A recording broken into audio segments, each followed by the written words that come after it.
All right, it's a beautiful day here in Pennsylvania. It's Sunday I think it's Sunday the 8th. It's about 50 degrees out, and I got a case of the get shit done bug.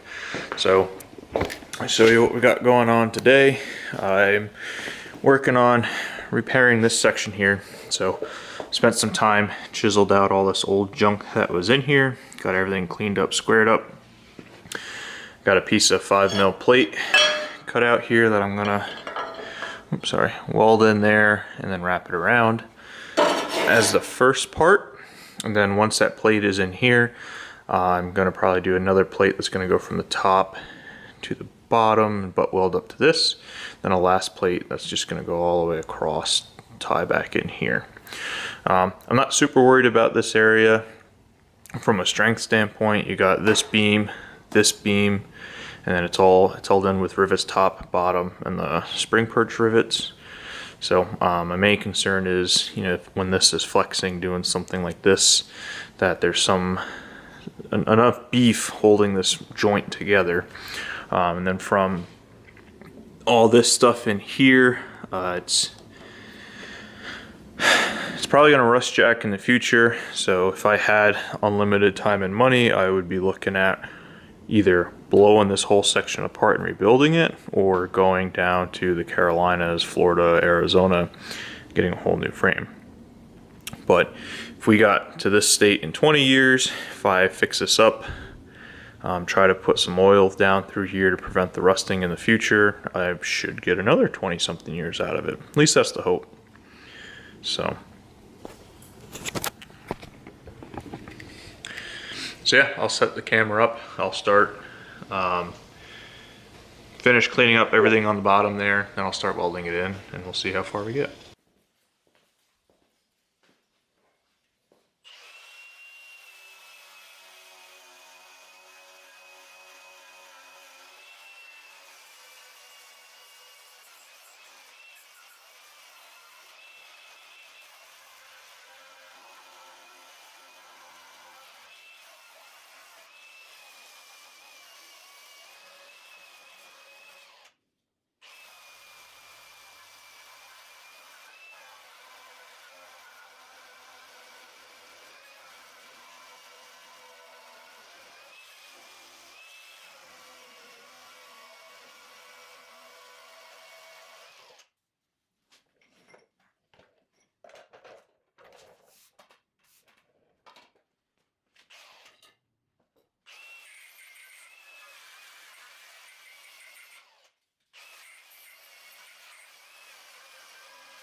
So yeah, this is what we're working with here.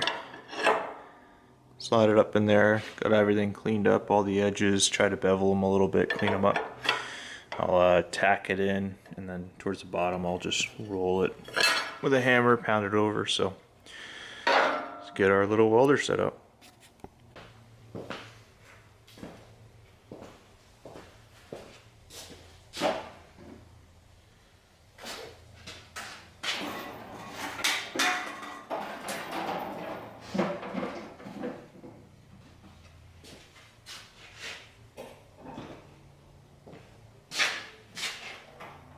Stretching the lines.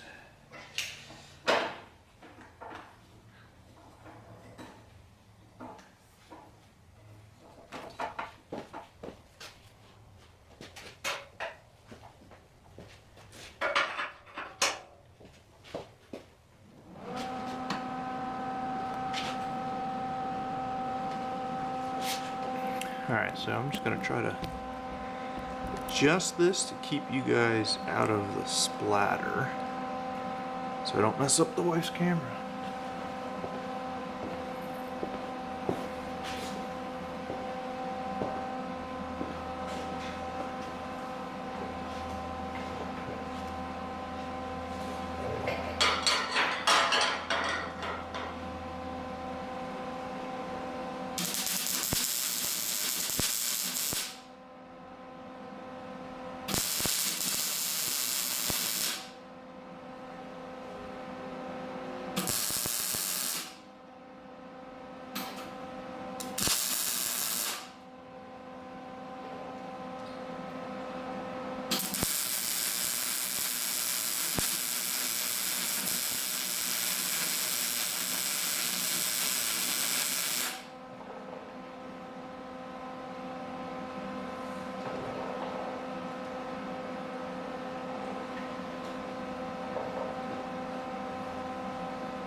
It's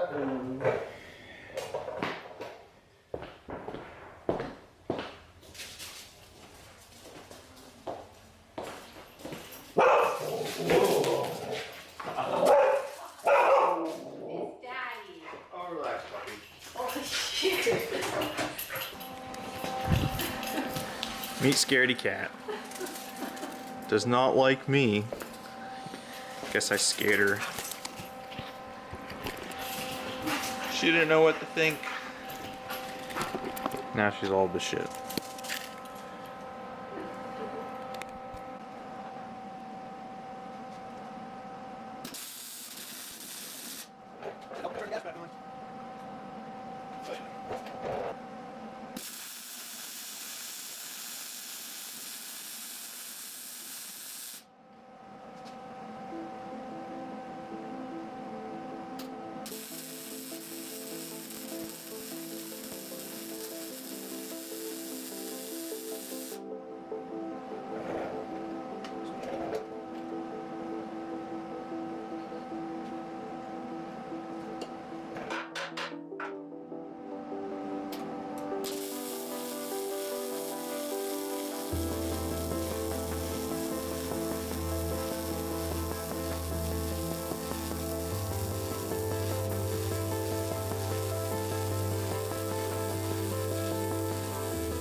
So let's see how this turned out. I'm honestly happy with some of it, not with others. So here, where we had nice clean metal, I'm quite happy with that. I was able to get decent penetration, and I'm not a professional welder, but I'm probably gonna do one more pass over it, but I was quite happy with that one.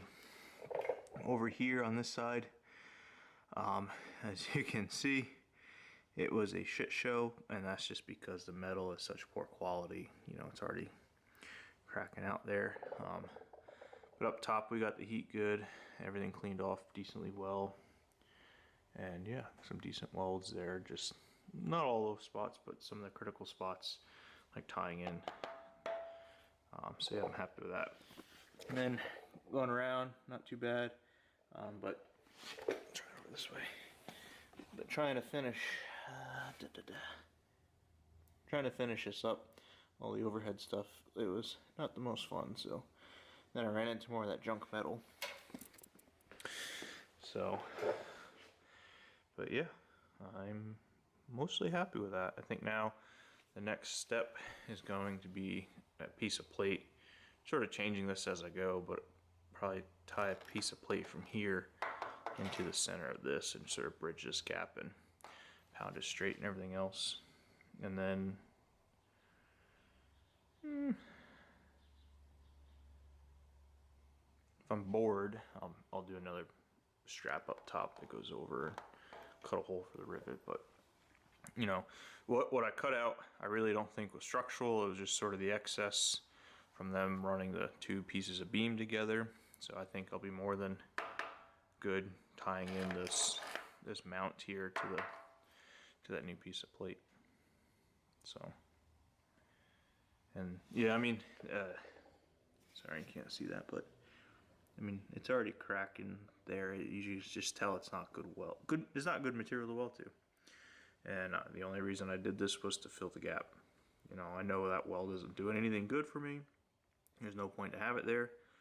You know, it's just wasting space, wasted time, money, whatever, material. But I wanted to fill the gap, less space for stuff to collect. So, all right, let's cut out one more piece.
So changed it up a little bit here. So we still got the first plate that I showed you guys, but there's still a decent gap, you know, about 5 to 6 mils. So what I did is I cut this spacer plate that is a little bit wider, top and bottom, and I butt welded it to the original spring hanger mount. And then I came back with my last plate here, tied in all around it, and then tied it into that little spacer plate, which is tied into my main plate, which is then tied into the frame.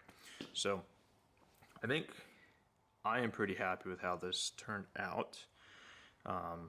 You know, the joint as itself, I don't think there's anything wrong with it. You know, yes, there's some rust jacking in there, but structurally I wasn't concerned about it based on, you know, how I envisioned all the different load paths. Doing this was just a little bit of a, you know, clean it up, try to make it stronger for the future. And I think it turned out pretty well. And, you know, as I got going, I felt like my welds got a little bit better. You know, they're not the best. I don't claim to be able to make good welds. I can just kind of make two pieces of metal stick together and support somewhat of a load. Even down through there wasn't too bad. So, yeah.